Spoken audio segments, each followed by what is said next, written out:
Nasta'inu billah. Hari ini kita memohon pertolongan kepada Allah. Kita akan belajar mentadabburi surah Yusuf. Ya, semuanya sudah ada Al-Quran. Kalau tidak ada, boleh memakai aplikasi yang ada di HP-nya ibu-ibu. Ya, baik. Sekarang kita akan membaca bareng-bareng surah Yusuf ayat 1 sampai 6. Ayo kita baca ta'awud terlebih dahulu. A'udzu billahi minasyaitonir rajim. Bismillahirrahmanirrahim. Alif lam ra. Tilka ayatul kitabil mubin. Inna anzalnahu Qur'anan Arabiyyan la'allakum ta'qilun. Nahnu naqussu 'alaika ahsanal qasasi bima auhayna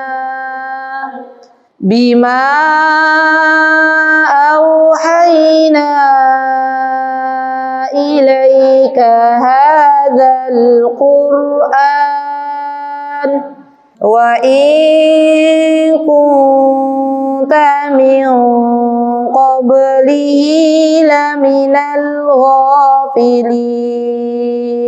إذ قال يوسف لأبيه يا أبت إني رأيت 11 كوكبا والشمس والقمر رأيتهم لي ساجدين. قال يا بني لا تقصص رؤياك على إخوتك فيكيدوا لك كيدا إن الشيطان للإنسان عدو مبين. وكذلك يجتبيك ربك ويعلمك من تأويل الأحاديث ويتم نعمته عليك وعلى آل يعقوب كما أتمها على أبويك من قبل إبراهيم وإسحاق إن ربك عليم حكيم. Allahul azim. Baik, ibu-ibu yang dimuliakan oleh Allah, kita baca surah Yusuf ayat 1 sampai 6. Subhanallah. Dan kita akan pelajari, kita akan tadabburi dari satu ayat ke ayat berikutnya.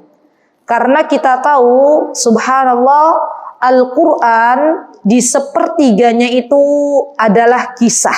Kalau dalam bahasa Arab, kisah itu artinya qasas. Qasas adalah kisah-kisah. Dan kalau ibu-ibu mentadaburi isi Al-Quranul Karim, maka tidaklah ibu-ibu dapatkan kecuali banyak kisah-kisah yang ada di dalam Al-Quran. Begitu ya ibu-ibu ya? Contohnya kisah siapa coba yang ibu-ibu tahu? Kisah Nabi Yusuf, terus Nabi Musa, Nabi Ibrahim, Nabi Zakaria, ada ya? Kemudian Nabi Nuh. Hampir semua ada kisah di dalam Al-Quran. Maka subhanallah, kenapa Al-Quran itu Allah jadikan sebagiannya adalah bentuk kisah, Karena kisah itu ibu-ibu, ketika berita atau ilmu disampaikan melalui kisah, maka biasanya akan lebih masuk ke dalam hati seorang hamba. Subhanallah. Jadi hikmahnya, ketika Allah menurunkan kisah-kisah di dalam Al-Quran, maka hikmahnya diantaranya agar apa yang ingin Allah beritahukan kepada kita bisa lebih masuk ke dalam hati kita. Yang kedua, kenapa Allah Subhanahu wa Ta'ala menjadikan di dalam Al-Quran itu kisah-kisah? Di antara hikmahnya agar kita bisa mengambil ibrah, mengambil faidah, manfaat, pelajaran dari kisah-kisah yang sudah Allah cantumkan di dalam Al-Quran. Jadi Bu, yang namanya kisah dalam Al-Quran itu bukan hanya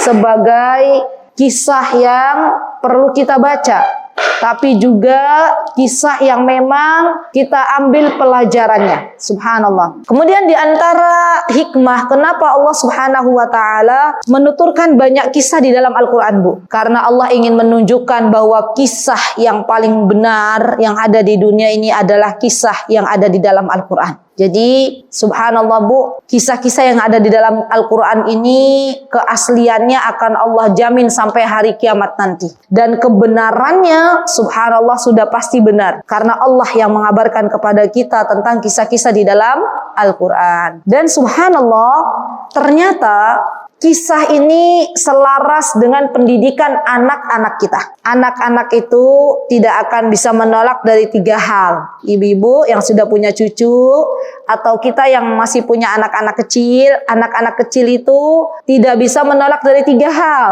Dicatat baik-baik ya. Yang pertama adalah ketika kita membacakan kisah kepada mereka. Eyang mau baca kisah, mau dongeng, mau cerita. Kira-kira ada nggak cucunya yang bilang nggak mau Eyang? Mesti kan pengen. Ya, hanya kadang kita dulu waktu kecil Bu, suka diceritain apa? Suka didongengin apa? Kancing nyolong timun. Jadilah generasi para perampok, ya kan? Karena diceritainnya apa Bu? Kancil nyolong timun. Atau misalnya apa? Misalnya kita diceritain apa? Bawang merah, bawang putih, gitu kan? Subhanallah. Dan kalau kita telusuri, wallahu ta'ala a'lam, apakah kisah itu memang benar adanya atau mungkin hasil rekayasa manusia. Tapi yang jelas, kalau kita mau berkisah kepada anak-anak, gunakan kisah-kisah yang telah Allah abadikan di dalam Al-Quran ini untuk berkisah kepada anak-anak kita.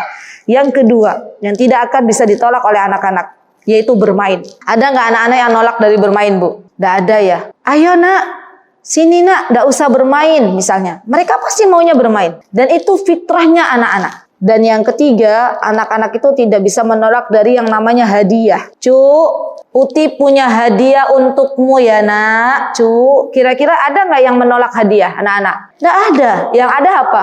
Senang, bergembira. Subhanallah. Jadi 3 ini adalah sesuatu yang memang tidak bisa ditolak oleh diri anak-anak karena selaras dengan fitrah yang telah Allah selipkan ke dalam jiwa anak-anak kita. Baik, setelah kita mengetahui bahwa ternyata kisah di dalam Al-Quran adalah kisah yang benar nyata, maka yang perlu kita ketahui juga macam-macam kisah di dalam Al-Quran. Ini penting juga. Ya, secara global dulu ya Bu. Yang pertama, di dalam Al-Quran Allah berkisah tentang keadaan nabi-nabi terdahulu. Ya, seperti kisah Nabi Nuh, kisah Nabi Adam alaihissalam, kisah Nabi Ibrahim alaihissalam, kisah Nabi Isa alaihissalam, dan hampir semua Nabi ada dikisahkan di dalam Al-Quran. Yang kedua, ibu-ibu, kisah di dalam Al-Quran itu Allah menceritakan umat-umat terdahulu. Di dalam Al-Quran dikisahkan ada umat yang ia tidak taat kepada Allah, akhirnya Allah jadikan ia kera. Ya kan? Kemudian di dalam Al-Quran juga Allah kisahkan tentang bagaimana kisah Ashabul Kahfi. Bagaimana pemuda-pemuda Ashabul Kahfi yang ia berada di dalam gua. Itu di mana kita dapatkan kisah tersebut Bu? Di dalam Al-Quranul Karim. Jadi isinya Al-Quran itu kisahnya bentuknya kisah-kisah nabi-nabi terdahulu, seperti yang akan kita bahas kisahnya Nabi Yusuf alaihissalam. Yang kedua adalah kisah umat-umat terdahulu seperti kisah Ashabul Kahfi. Dan yang ketiga adalah kisah di mana ini terjadi pada zaman Rasulullah sallallahu alaihi wasallam. Contohnya adalah kisah dalam peperangan Badar. Ya, ada kan dalam Al-Quran? Surat apa, Bu? Peperangan Badar itu surat apa?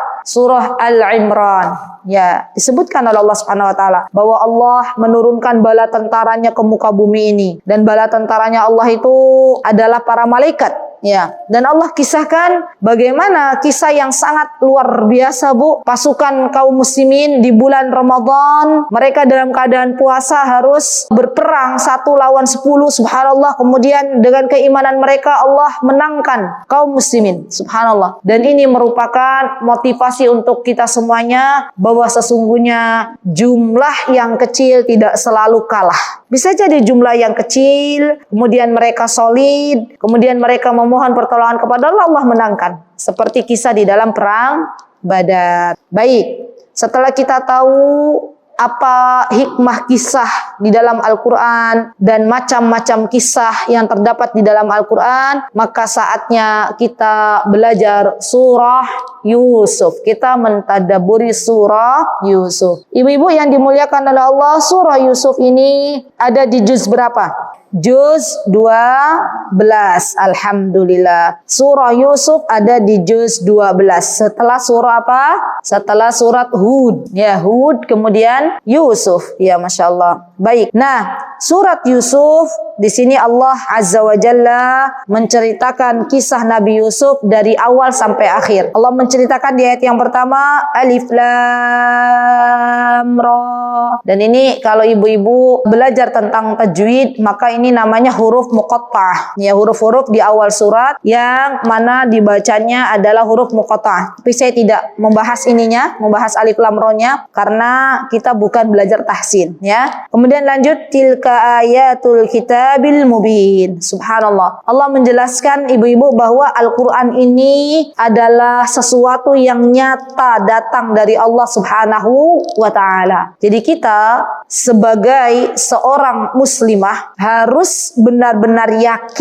meyakini apa-apa yang ada di dalam Al-Quran. Dan Al-Quran ini bukan dari cerita Nabi kita Muhammad SAW saja, tapi Al-Quran ini adalah datang dari Allah Subhanahu wa ta'ala. Dan kita yakini kebenaran semua berita yang ada di dalam Al-Quranul Karim. Karena memang datangnya dari Allah yang menciptakan diri kita. Allah Azza wa Jalla yang maha tahu mana yang terbaik untuk hambanya. Subhanallah. Dan subhanallah ibu-ibu, kalau kita menemukan sebuah masalah di dalam kehidupan kita, problem dalam kehidupan kita, maka jalan keluarnya ada dalam Al-Quran dan Sunnah. Itu saja, cari. Semua permasalahan problematika hidup kita itu, semua jawabannya ada dalam Al-Quran. Dan semua jawabannya ada di dalam hadis-hadis Nabi kita Muhammad SAW. Semuanya. Sampai penyakit sekalipun misalnya, ya kemarin pandemi dan semuanya ada dalam Al-Quran. Semua problem jawabannya ada di mana, Bu? Al-Quran dan hadis. Sudah,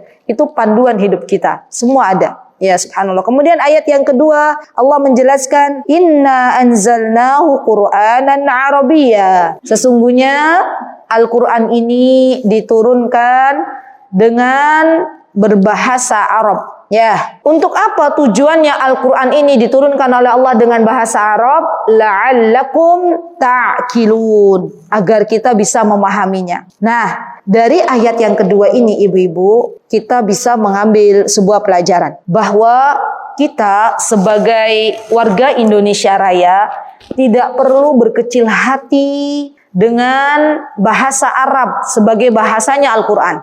Ya, karena memang ternyata setelah diteliti oleh para ilmuwan, bahasa Arab adalah bahasa yang paling komplit, bahasa yang paling luas cakupannya, subhanallah, dan bahasanya para penduduk surga. Subhanallah. Apa yang mesti kita lakukan? Kalau memang kita bukan dilahirkan dari keturunan orang-orang Arab yang berbahasa Arab, yang perlu kita lakukan adalah mempelajari Al-Quran tersebut. Karena mempelajari Al-Quran, kita mendapatkan pahalanya. Subhanallah, apa kata Rasulullah SAW? Orang-orang yang pandai membaca Al-Quran, mahirun bil Quran, ma'a safaratil bararah. Mereka bersama para malaikat-malaikat yang mulia. Orang-orang yang sudah bisa baca Al-Quran lancar, Bu, itu bersama malaikat yang mulia. Kemudian Allah memberikan kabar gembira juga kepada orang-orang yang membaca Al-Qur'annya masih yatata'ta.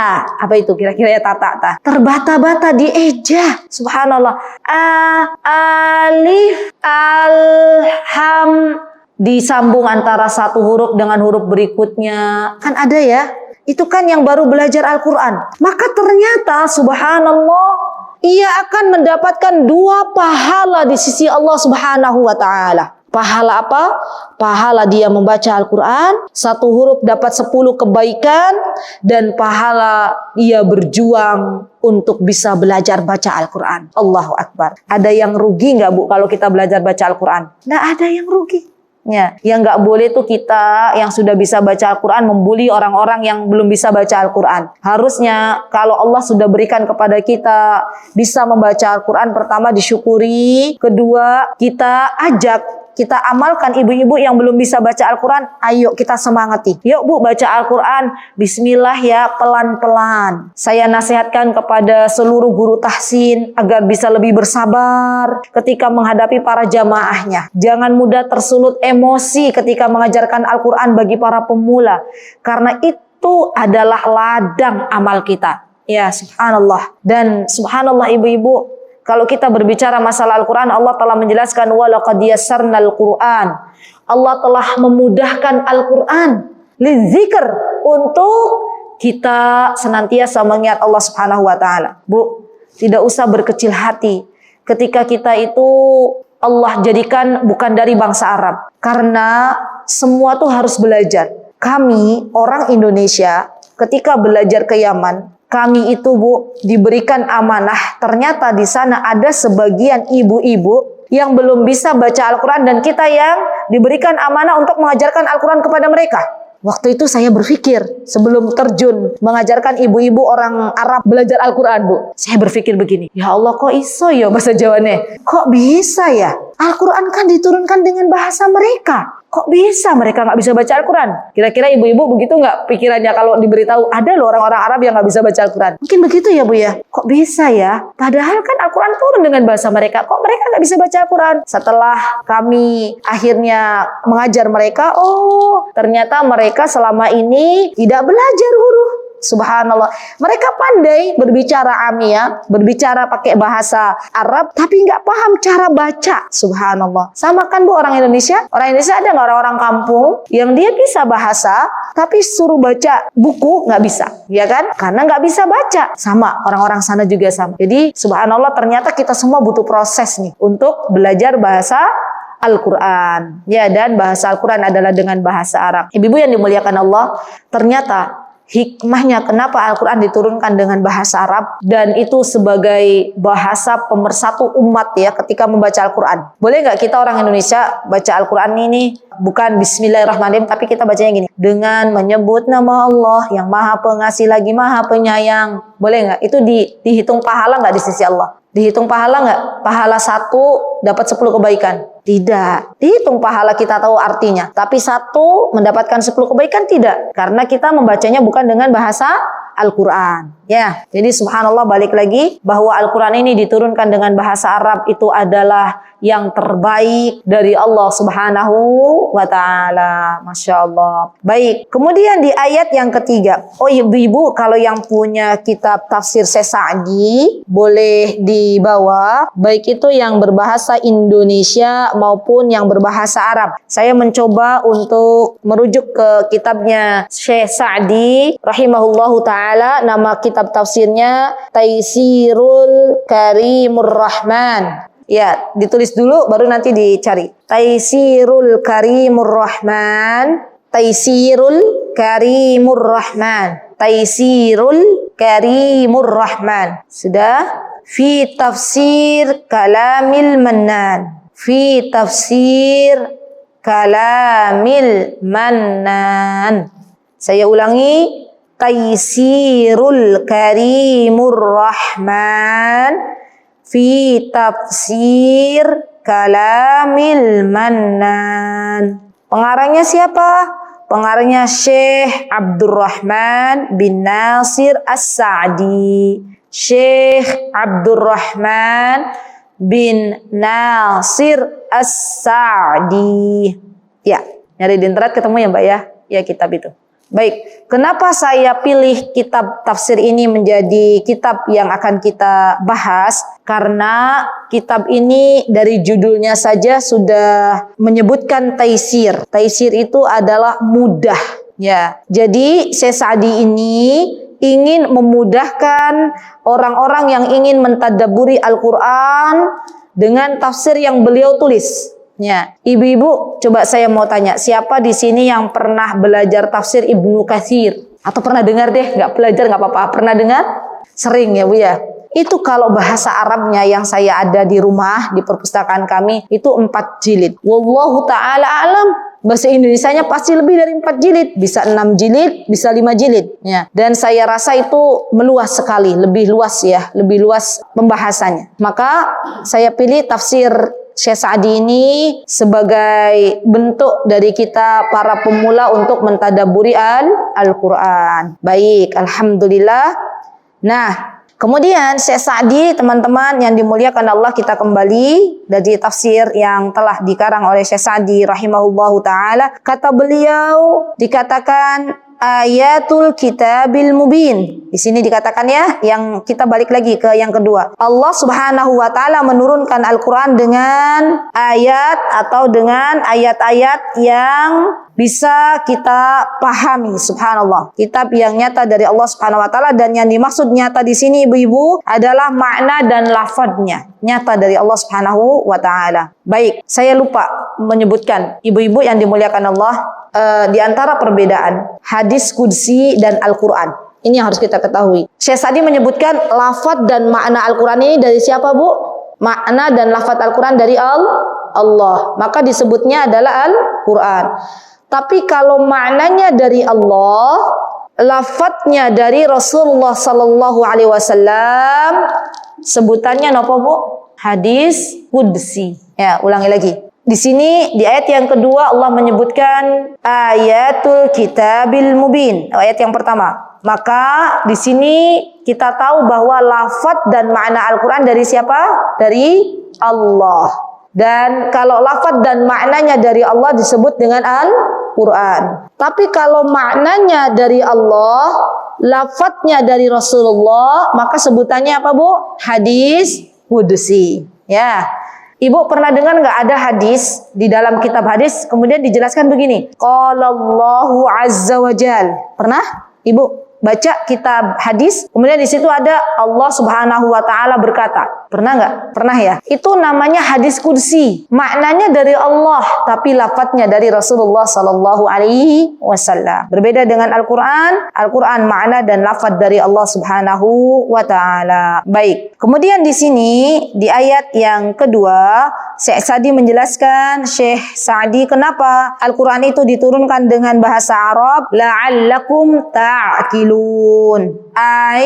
Lita'kilu hududah wa usulah wa furu'ah au awamir wa nawahi. Agar kita itu bisa berpikir. Berpikir tentang apa? Tentang perintah-perintahnya Allah Subhanahu wa ta'ala. Tentang larangan-larangannya Allah Subhanahu wa ta'ala. Ibu-ibu, saya mau tanya kepada ibu-ibu. Apa contoh di antara perintah Allah yang ada di dalam Al-Quran? Ya, sebutkan. Pintar, salat, terus zakat, haji, puasa, satu lagi, membaca. Oke. Larangan, apa larangan dalam Al-Quran? Tidak boleh mendekati zina, kemudian tidak boleh bermain riba, ya kan? Tidak boleh memakan makanan haram, terus tidak boleh memakan bangkai, ya kan? Ada kan? Kecuali bangkai belalang dan bangkai ikan yang ada di lautan. Terus apa lagi?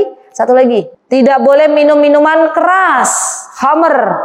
Semua ada di dalam Al-Quran. Saya mau tanya ibu-ibu kok bisa paham? Dari mana? Kan ini Al-Quran bahasa Arab. Kok ibu-ibu tahu ada larangan, ada perintah? Jawabannya apa coba? Karena kita belajar.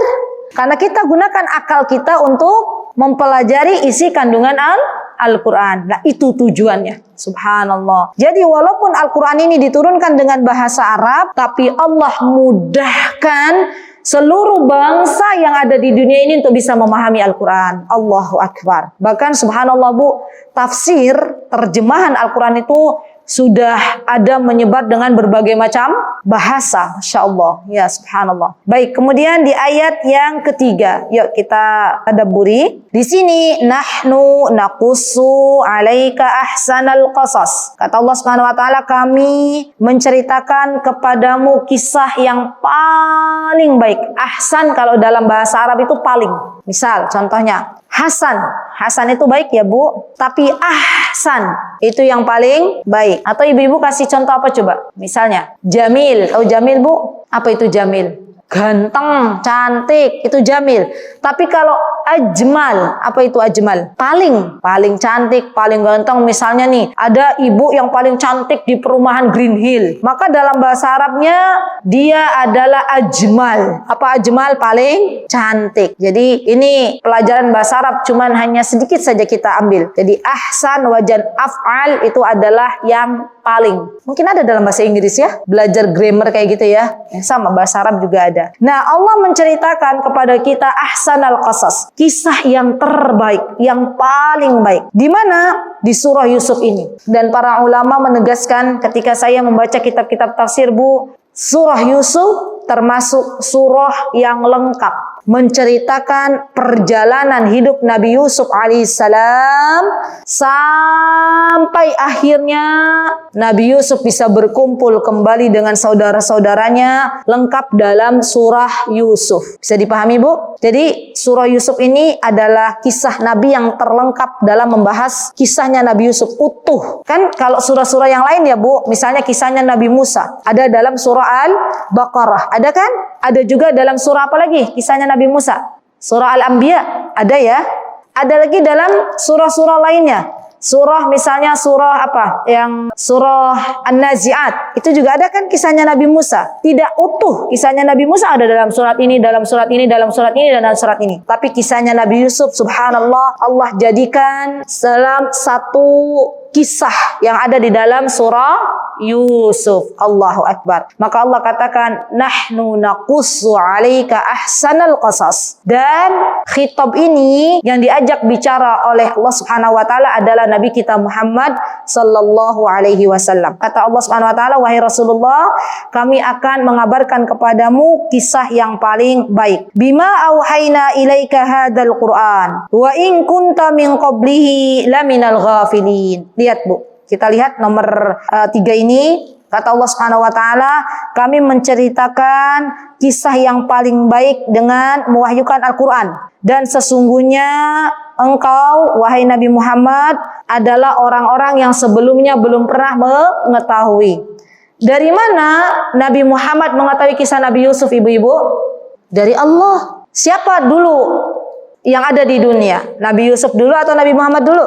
Nabi Yusuf. Kan nggak mungkin ya Bu kalau belum ada wahyu dari Allah. Dari mana Rasulullah SAW mengetahui perjalanan Nabi Yusuf yang begitu panjang, kisahnya begitu lengkap, kalau bukan dari Allah Subhanahu wa ta'ala. Maka Allah katakan, wahai Muhammad, aku beritahukan kepadamu tentang kisah yang terbaik yang ada di dalam Al-Quran ini, yaitu kisahnya Nabi Yusuf, yang mana engkau dulu belum mengetahui Nabi Yusuf. Tapi aku berikan kisah ini kepadamu untuk dijadikan apa tadi ibu-ibu? Manfaat dari kisah Al-Quran diantaranya untuk dijadikan sebagai pelajaran bagi kita yang hidup setelah Nabi Yusuf. Jadi nanti insya Allah di pertemuan yang akan datang kita akan belajar sebenarnya pelajaran apa sih yang bisa kita ambil nih dari perjalanan kisah Nabi Yusuf, terutama dalam bab pengasuhan kepada anak-anak kita. Ya, secara global saja kita bisa melihat bahwa yang namanya orang tua itu harus sering-sering berkata kepada anak-anaknya, nah jangan saling iri, jangan saling hasad, jangan saling mendengki dengan saudara-saudaramu. Ya kan Bu? Subhanallah, karena banyak subhanallah kakak beradik kandung itu Bu, ya, yang mana Hingga akhirnya mereka harus berpisah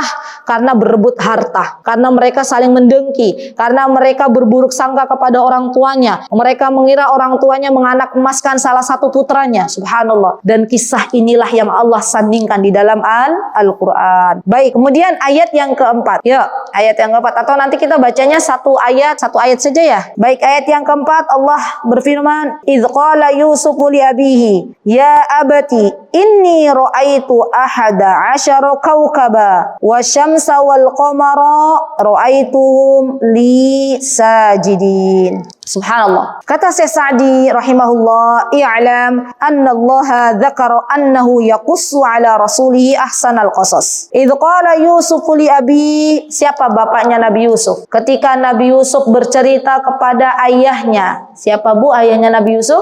Nabi Yakub. Jangan kebalik-balik. Kadang ada yang bilangnya bukan Nabi Yakub tapi Nabi Syuaib. Dan kita tahu bahwa ayahnya Nabi Yusuf adalah Nabi Yakub alaihissalam. Ketika Nabi Yusuf bercerita, dan ibu-ibu tahu nggak? Masya Allah, Nabi Yusuf ini adalah yang dijelaskan oleh Allah Subhanahu Wa Taala. Yusuf adalah putra dari yang mulia. Bapaknya mulia. Bapaknya juga mulia. Kira-kira nasabnya bagaimana tuh? Kok sampai Rasulullah mengatakan Nabi Yusuf tuh berasal dari keturunan yang mulia? Ada yang tahu nasabnya Nabi Yusuf? Nasabnya adalah Yusuf bin Yakub bin Ishaq bin Ibrahim alaihimussalam. Subhanallah. Jadi Nabi Yusuf ini bapaknya siapa Bu? Nabi. Kakeknya Nabi. Mbah buyutnya Nabi. Subhanallah. Dan kita tahu Nabi Ibrahim adalah Khalilullah, kekasihnya Allah Subhanahu wa Ta'ala. Keren dah Bu Nabi Yusuf Bu? Keren, Masya Allah. Kita tahu Masya Allah Nabi Yusuf, kemudian nanti Nabi Ishak. Nabi Ishak ini kakak beradiknya sama siapa Bu? Nabi Yusuf, Nabi Yakub, bapaknya. Bapaknya Nabi Yakub, Nabi Ishak. Nanti Nabi Ishak nih kakak beradikan nama siapa? Nabi Ismail. Nah, nanti Nabi kita Muhammad sallallahu alaihi wasallam dari jalurnya Nabi Ismail alaihi salam. Bertemulah dengan nasabnya Nabi Yusuf alaihi salam di jalurnya Nabi Ibrahim alaihi salam. Bisa dipahami ya Bu? Nasabnya Nabi Yusuf dan nasab Nabi kita Muhammad sallallahu alaihi wasallam. Baik. Kemudian di sini dikatakan idz qala Yusufu li abihi, ya abati. Ibu-ibu yang dimuliakan Allah, ini penting juga. Dalam bahasa Arab itu ada panggilan kepada seorang ayah dengan panggilan abi. Abi itu wahai ayahku, atau bahasa Indonesianya apa? Bapak gitu ya. Ya, bapak. Tapi ada yang lebih lembut dari itu. Apa yang lebih lembut? Panggilan seorang anak kepada ayahnya abati. Ya. Saya mau tanya jujur, karena saya belum tahu Bu, di Indonesia itu ada nggak bahasa Indonesia yang tingkatannya biasa manggil ke ayah, kemudian lebih lembut, ada nggak? Pripun Bu bahasa Jawa Bu? Pripun? Misalnya ke ayah, panggilan ayah. Oh itu panggilan ke ayah. Gimana Bu? Bopo ki bapak. Terus Romo ki apa? Napa? Oh, jadi seorang anak manggil ke bapaknya Romo gitu. Oh berarti itu lebih halus. Oh ada ya bahasa Jawa ya. Tapi bahasa Indonesia belum ada ya Bu ya? Bapak sama ayah ya? Masya Allah. Baik. Jazakillah khair. Terima kasih atas informasinya. Saya malah baru tahu itu ilmu baru. Ya, Bopo, Romo. Nah kalau bahasa Arab itu abi, abati. Abati itu lebih lembut daripada abi. Sama. Ayah manggil ke anak juga ada panggilan lebih halus. Kalau seorang ayah manggil ke anak, ya ibni. Ibni itu wahai anakku. Tapi yang lebih lembut dari itu bunayya. Ya, kita lihat di kisah-kisah dalam Al-Quran Bu, rata-rata nabi-nabi menyebut anak-anaknya dengan panggilan ya bunayya. Nabi Ibrahim alaihissalam ketika berkata kepada Nabi Ismail alaihissalam, maka Nabi Ibrahim pun mengatakan ya bunayya. Ya bunayya. Luqman bukan seorang nabi, tapi beliau adalah seorang yang diberikan hikmah oleh Allah Subhanahu wa Ta'ala. Ketika menasihati anaknya, apa panggilannya Luqman kepada anaknya, Bu? Ya bunayya, aqimis shalah. Ya subhanallah. Jadi boleh kita memanggil kepada anak-anak kita, Du, ya bahasa Jawa nih gitu ya Bu ya. Kalau bahasa Jawa ada ya, Nak, Du. Terus, Woko. Itu apa tuh panggilan apa lagi? Oh, bukan Du ya. Oh, ada lagi Woko. Kalau laki-laki, Le, atasnya lagi, Nang. Oh, anak lanang. Nang itu berarti lebih tinggi lagi, lebih halus lagi. Oh, Masya Allah. Tuh ada bahasa Jawa ya. Subhanallah. Kayaknya bahasa Jawa keren juga ini ya. Loh, sampai ada yang selembut-lembut itu gitu loh, Bu. Subhanallah, Allahu Akbar. Iya, jadi hampir mirip dengan bahasa Arab ya. Berarti orang Jawa nih mirip-mirip dengan orang Arab. Karena bahasanya aja begitu, subhanallah. Ya, baik, kita lanjut ke sini. Jadi Nabi Yusuf alaihissalam ketika menyebut kepada ayah tercintanya yaitu Nabi Yakub alaihissalam dengan panggilan ya abati. Dan ini adalah akhlak yang mulia ibu-ibu yang seharusnya dimiliki oleh anak-anak kita. Anak-anak kita kalau mau memanggil ayahnya jangan namanya saja, tapi panggilah dengan nama yang lembut. Ini pelajaran untuk bab pengasuhan. Ini ro'aitu ahada asyara kaukaba. Ya, dan di sini Nabi Yusuf bercerita. Ro'aitu maksudnya beliau bermimpi. Mimpi ada di dalam tidur, Bu. Dan mimpi itu macam-macamnya banyak. Ya, di antara macamnya mimpi kita, Bu, ada mimpi itu adalah hanya bunga tidur saja. Yang mana mimpi itu terbawa ketika akhirnya mimpi itu terjadi ketika kita berada dalam sebuah peristiwa tertentu yang memikirkan sesuatu sebelum tidur. Misal, contoh, ibu 2 hari lagi mau mantenan putrinya. Dipikir, nanti mana, nanti siapa, nanti ini, nanti siapa yang diundang. Terus mimpi, ke bawah-bawah nggak, Bu? Iya kan? Ke bawah-bawah. Kemudian yang kedua, mimpi itu ada datangnya dari Allah Subhanahu wa taala, ya. Dan yang ketiga, mimpi itu datangnya dari syaitan. Hati-hati, mimpi yang datang dari syaitan ini yang paling mengerikan. Biasanya bentuknya itu macam-macam, ada ular, ya ada. Ini kalau teman-teman sudah sering bermimpi, mimpi-mimpi buruk, ini harus cepat-cepat meruqyah mandiri. Karena bisa jadi itu adalah gangguan syaitan. Iya, syaitan itu mengganggu anak Bani Adam bisa melalui lewat mimpi, ya. Dan kita harus memohon perlindungan kepada Allah dari mimpi-mimpi buruk. Subhanallah, Nabi Yusuf berkata, ini ro'aitu. Nabi Yusuf bermimpi, ibu-ibu, di dalam tidurnya melihat ahada asyara. Yo, ibu-ibu belajar bahasa Arab. Ahada asyara itu berapa? Lihat di terjemahan 11. Ya, baik, 11. Kalau arba'ata asyar berapa? Ya, karena ahada asyara sudah ada di terjemahan. Ayo, arba'ata asyar berapa? Wahidun, isnen, salasa, arba'ah. Arba'ah itu berapa? Berapa? 4. Ditambah asyara berapa? 10. 4 tambah 10. 14, pintar. Gampang ya bahasa Arab ya? Masya Allah. Jadi asyara, ahada asyara, 11 kaukab. Apa itu kaukab? Bintang. Subhanallah. Jadi Nabi Yusuf alaihissalam melihat ahada asyara kaukaba, melihat 11 bintang. Wasyamsa, apa itu syamsa, Bu? Pinter. Wah, syamsa cepet-cepetan ya. Syams gitu ya. Wal qamar, apa itu qamar? Bulan, ya. Bulan lisajidin. Mereka semua sujud kepada Nabi Yusuf. Dan perlu diketahui ibu-ibu bahwa yang dimaksud sujud di sini bukan sujud menyembah Nabi Yusuf. Karena tidak boleh makhluk Allah menyembah kepada selain Allah Subhanahu wa taala. Tapi yang dimaksud di sini adalah menyembah tanda menghormati. Ya, perlu digarisbawahi. Nanti ibu-ibu jangan-jangan loh, kok bintang, matahari, bulan, kenapa menyembah Nabi Yusuf, nggak menyembah Allah? Jadi yang dimaksud di sini sujudnya itu bukan sujud dalam menyembah, bukan. Tapi sujud dalam menghormati, memuliakan. Sama ketika kasusnya Allah Subhanahu wa taala memerintahkan para malaikat dan jin yang waktu itu Allah perintahkan untuk sujud kepada siapa? Nabi Adam alaihissalam. Yang dimaksud di sini bukan sujud menyembah Nabi Adam, tapi yang dimaksud di sini apa, Bu, tadi, Bu? Menyembah dalam rangka menghormati Nabi Adam alaihissalam. Baik, kemudian Syekh Sa'di mengatakan, wa hakada idza aradallahu amran minal umuril 'idham qaddama baina yadayhi muqaddimah wasti'dadan liman yaruddu 'ala al-'abd wa taqulu wa ihsanan ilaihi fa awwaluha Ya'qub bi anna asy-syams ummuhu wal qamar abuhu wal kawakib ikhwatuhu wa annahu satantaqilu bil ahwal ila an yasiru ilahani yakhda'una lah. Maksudnya, Bu, di ayat ini yang dimaksud dengan syams itu adalah ibunya, ummu, ibunya Nabi Yusuf alaihissalam. Al-qamar, apa al-qamar maksudnya? Bulan itu abu. Ini sebagai majaz saja, kiasan. Abu disebut bapaknya, disebut dengan bulan. Wa kaukaba, yang dimaksud di sini kaukaba itu artinya adalah kiasannya adalah saudara-saudaranya Nabi Yusuf alaihissalam. Jadi kelak mimpi ini akan Allah wujudkan. Tapi nanti setelah Nabi Yusuf menjalani proses demi proses ujian kehidupan. Ya, dari mana Nabi Yusuf menjalani proses ujian kehidupan, Bu? Dari dibuang di sumur oleh saudaranya. Nabi Yusuf bersabar. Ditemukan oleh orang-orang yang dia sedang melewati sumur tersebut. Diangkat, dijual ke pasar budak. Dan subhanallah akhirnya Nabi Yusuf sampailah ke istana. Nabi Yusuf digoda oleh istri dari raja yang waktu itu dia memimpin kerajaan tersebut.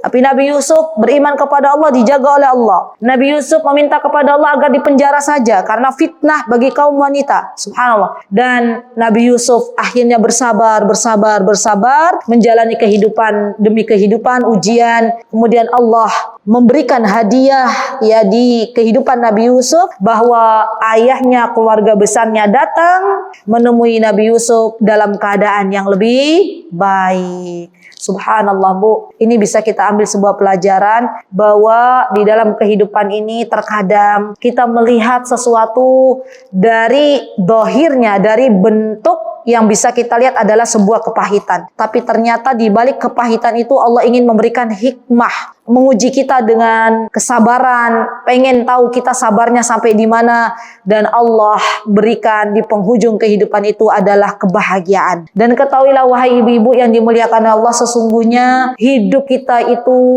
dipenuhi dengan berbagai macam ujian. Karena Allah ingin tahu siapa yang menjadi juara di dalam kehidupan ini. Kadang kita berada di satu masalah, selesai satu masalah berpindah ke masalah lainnya. Terus dan terus dan terus. Dan setiap kita itu diuji. Setiap kita diuji, termasuk Nabi Yusuf alaihissalam diuji oleh Allah Subhanahu wa taala. Terkadang ujian saudara kita lebih berat, tapi dia tidak pernah mengeluh, dan subhanallah ia berbahagia dengan kehidupannya. Percayalah bahwa selagi kita masih hidup di dunia ini, maka ujian akan terus kita hampiri. Karena memang di antara tujuan Allah menghidupkan kita adalah untuk diuji dan melihat siapa yang terbaik di antara kita. Baik. Kemudian di ayat yang selanjutnya yaitu ayat yang kelima, Allah Subhanahu wa taala menyebutkan qala ya bunai. Masya Allah. Siapa yang berkata? Qala Nabi Yaqub alaihissalam berkata kepada Nabi Yusuf alaihissalam, ya bunai.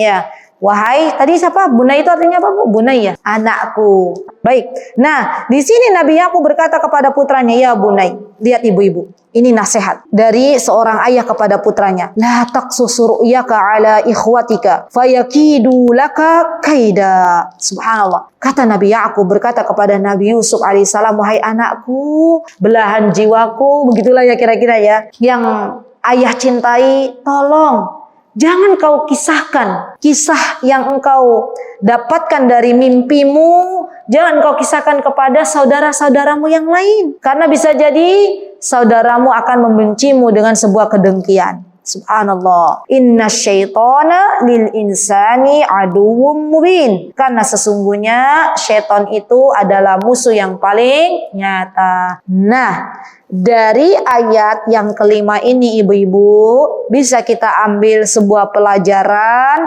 bahwa dalam bab pengasuhan ketika kita melihat di antara anak-anak kita ada yang Allah berikan kelebihan, jangan kita ceritakan kepada anak-anak yang lain dari anak-anak kita. Ibu punya anak 5 misalnya, yang menonjol masih ada ya Bu ya, yang menonjol tuh misalnya anak yang ketiga atau anak yang kedua lah misalnya. Ibu tahu anak ini Masya Allah dia punya banyak kelebihan yang Allah berikan. Ibu nggak perlu membanding-bandingkan dan menyebutkan kelebihan anak kedua ini kepada anak pertama ibu, kepada anak ketiga ibu, kepada anak keempat ibu. Nggak boleh. Kenapa? Karena nanti ditakutkan anak 1, anak 3 ini akan menaruh dendam kepada anak yang kedua. Ya, kenapa? Karena ibu bapaknya selalu menceritakan tentang kelebihan anak yang kedua. Kira-kira Bu, mohon maaf sekali, dalam pengasuhan kita itu ada nggak orang tua yang membanding-bandingkan anaknya? Loh, bukan saya yang berkata itu, malah banyak. Bukan ada lagi, banyak. Jadi perlu diketahui bahwa kita saja yang sudah cukup tahu. Oh ya, anakku Allah berikan kelebihan nih. Masya Allah. Dan jangan lupa ibu, kalau kita melihat dalam bab pengasuhan, kelebihan yang Allah berikan kepada anak kita, baik dia lebih ganteng misalnya ya, dia lebih bagus fisiknya, dia lebih pintar, dia lebih apa lagi bu? Apa sih biasanya lebih solih, lebih apa lagi? Apa yang biasanya ibu banggakan tuh kelebihan anak-anak? Lebih sabar, lebih peduli, ya lebih. Katakan Masya Allah, Tabarakallah. Ya, kenapa saya katakan demikian? Karena yang memberikan kelebihan itu kepada anak-anak kita Allah. Jangan sampai kita begini. Allah berikan kelebihan kepada anak kedua kita, misalnya dia lebih cantik, lebih putih daripada saudara-saudaranya. Itu kelebihan enggak? Kelebihan. Terus kita membangga-banggakan anak ibu yang mirip ibu gitu misalnya, yang lain mirip ayahnya gitu. Ini nih yang kedua nih mirip ibu gitu ya. Jadi kita bangga. Subhanallah bu, yang kita takutkan tuh nanti ada penyakit namanya penyakit ain. Tiba-tiba anak keduanya yang tadinya kulitnya putih bersih, tiba-tiba muncul bintik-bintik jadi hitam. Misal, itu bisa terjadi. Dari mana? Dari Allah. Tapi karena ain kita merasa takjub, kita memandang anak kita, dan akhirnya Allah berikan ujian dengan penyakit ain. Jadi hati-hati, segala apa yang kita lihat dari sebuah ketakjuban dari dalam diri anak-anak kita, kelebihan yang Allah berikan, jangan lupa untuk berkata Masya Allah, Tabarakallah, Subhanallah. Dan Subhanallah bu, saya tuh merasa membayangkan kalau kita suka banding-bandingin anak-anak kita. Dan kadang Subhanallah, kita bukan hanya membandingkan anak kita dengan anak-anak kita yang lain. Kadang membandingkan anak kita dengan tetangga kita, dengan anak tetangga kita. Lele, kamu kok ya nggak bisa kayak itu loh. Putranya Bu Ahmad itu, dia kan bisa begini-begini. Loh kamu kayak gini aja ora iso toh yo. Pernah nggak? Pernah. Bisa dibayangin nggak kalau anaknya bilang gini ke ibu? Bu, ibu tuh ya kenapa nggak kayak Bu Ahmad? Itu loh, Bu Ahmad tuh sayang banget kepada anaknya. Kira-kira kalau kita dibegitukan oleh anak kita gimana bu? Makjub gitu ya. Ya Allah, kamu tuh nggak tahu diri, malah kita marah-marahin anaknya. Banding-banding kayak ibu sama Ibu Ahmad gitu ya. Padahal kita sering membandingkan anak kita dengan anaknya orang lain. Katakan dalam diri kita, yuk mulai sekarang kita katakan di dalam diri kita bahwa anak kita itu bintang. Anak kita itu juara. Semua anak-anak itu unik bu, dengan keunikan yang Allah berikan masing-masing. Kalau kita perhatikan anak satu, anak kedua, anak ketiga, itu semuanya unik, ya, punya kelebihan. Gak mesti anak kedua itu pintar akademik, walaupun mungkin biasanya nih kasusnya anak pertama itu yang akademiknya menonjol, karena kita masih perfect dalam mengasuh mereka. Pokoknya Duk, kamu harus dapat 100 gitu ya. Giliran anak kedua kita sudah kerepotan, ya. Begitu kan biasanya ya. Anak kedua kita mulai lentur, dan biasanya anak kedua ini peduli, mulai perasa gitu ya. Subhanallah. Tapi tidak semuanya, hanya saya banyak mendapatkan kasus seperti itu. Ya, mendapatkan kasus anak pertama tuh biasanya menonjol dari segi akademik. Dan jangan dibandingkan dengan anak yang kedua. Setiap anak itu unik. Baik. Kemudian yang terakhir, ibu-ibu, ayat yang ke-6 Allah menyebutkan, subhanallah, apa kata Allah Subhanahu wa taala di ayat yang ke-6 ini? Kata Allah, "Wa kadzalika yajtabika rabbuk wa yu'allimuka min ta'wilil ahadits." Subhanallah, Allah Subhanahu wa taala memilih engkau menjadi nabi dan diajarkan kepadamu sebagian dari takbir-takbir mimpi yang disempurnakan. Jadi bu, di antara kelebihan yang Allah Subhanahu wa taala berikan kepada Nabi Yusuf apa? Di antaranya apa? Nabi Yusuf bisa apa? Ayo, bisa apa? Bisa mentakbirkan mimpi, bisa mentakwilkan mimpi. Jadi memang subhanallah ada orang-orang itu bu yang memang Allah beri ilmu bisa menafsirkan mimpi. Itu ada ilmunya. Ilmunya bisa dipelajari. Ya, dan itu tidak sembarang orang ngaku-ngaku, oh saya nih ya bisa menafsirkan mimpi misalnya. Tak bisa, itu ada ilmunya, bisa dipelajari, bisa. Ya, termasuk Nabi Yusuf alaihissalam. Allah kasih ilmu bisa menafsirkan mimpi seseorang. Subhanallah. Jadi ibu kalau mimpi itu kadang kita harus begini nih. Ya Allah, kenapa ya saya mimpi begini? Kira-kira tafsirannya apa? Dan tanya kepada orang yang memang terbiasa bisa menafsirkan mimpi. Dan lihat orangnya taat kepada Allah enggak? Kalau orangnya boro-boro mau sholat nggak mau, puasa nggak mau, ya zakat nggak mau, terus dia ngaku-ngaku saya bisa menafsirkan mimpi, dari mana dia ilmunya? Ya, jangan percaya kepada orang yang demikian. Percayalah kepada orang-orang yang memang dia taat kepada Allah, sholatnya dijaga, zakatnya dijaga, puasanya dijaga. Kemudian kita bertanya kalau memang dia bisa menafsirkan sebuah mimpi. Baik, wa yutimma ni'matah. Subhanallah, Allah menyempurnakan nikmatnya kepada Nabi Yusuf alaika wa ala ali Ya'qub. Kepadamu wahai Nabi Yusuf dan kepada keluarganya Nabi Ya'qub alaihissalam. Kama atammaha ala abawaika min qabli Ibrahim wa Ishaq. Sebagaimana kata Allah Subhanahu wa taala, telah aku sempurnakan nikmatku kepada mbah buyutmu. Siapa mbah buyutnya? Ishaq dan Nabi Ibrahim alaihissalam. Inna rabbaka alimun hakim. Sesungguhnya Allah Subhanahu wa taala zat yang maha mengetahui dan maha bijaksana. Alhamdulillah, kita sudah selesai di surah Yusuf ayat 1 sampai 6. Kira-kira pelajaran apa yang bisa kita ambil, Bu, dari kajian kita hari ini? Ayo sebutkan. Kita mengetahui nasabnya Nabi Yusuf. Ya, kemudian yang kedua, bahwa yang namanya mengasuh itu butuh sabar. Yang ketiga, bahwa yang namanya mengasuh anak itu tidak perlu membanding-bandingkan. Kemudian yang keempat, apalagi di antara hikmah kisah di dalam Al-Quran. Kan kita ada ya, kenapa kok kisah-kisah di dalam Al-Quran itu Allah cantumkan begitu banyak. Dan terakhir adalah bahwa mimpi itu tidak semuanya buruk. Terkadang mimpi datang dari Allah Subhanahu wa ta'ala. Baik, jazakumullahu khaira ibu-ibu atas kesempatan yang berbahagia ini. Semoga apa yang kita dapatkan di pagi hari ini menjadi ilmu yang bermanfaat. Aqulu qauli hadza wastaghfirullah li wa lakum wa akhiru da'wana alhamdulillahi rabbil alamin. Wassalamualaikum warahmatullahi wabarakatuh.